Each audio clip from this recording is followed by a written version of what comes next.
तो हमारा 9 महीना के साजा देला ये राजा जी। तो हमारा 9 महीना के साजा देला ये राजा जी। ताना मन के सुख तू ताना मन के सुख तू खूब ताजा ताजा लेला या राजा जी। आय हाय लेला या राजा जी। तो हमारा 9 महीना के साजा देला या राजा जी। तो हमारा 9 महीना के साजा देला या राजा जी।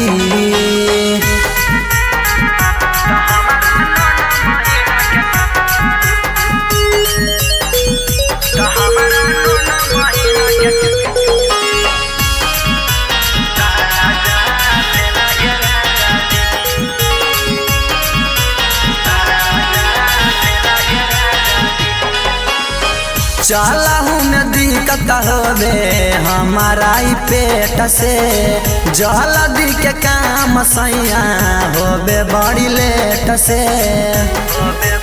ये राजा जी।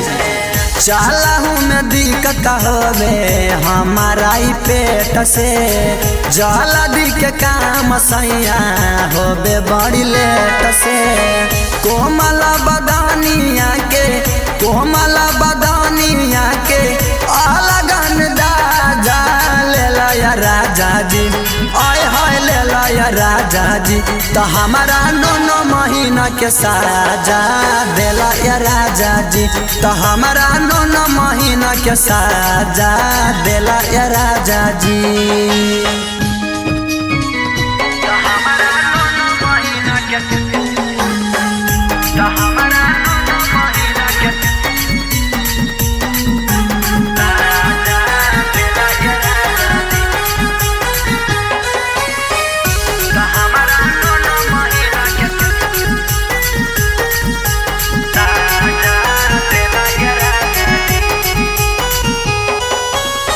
सैया सुरंजन साहेल कैल राम काच उमरिया में दुख कैसे शाम।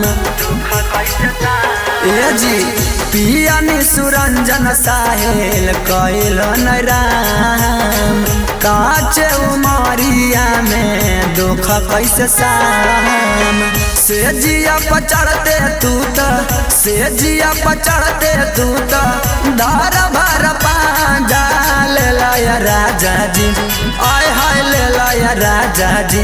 तो हमारा 9 महीना के साजा देला या राजा जी।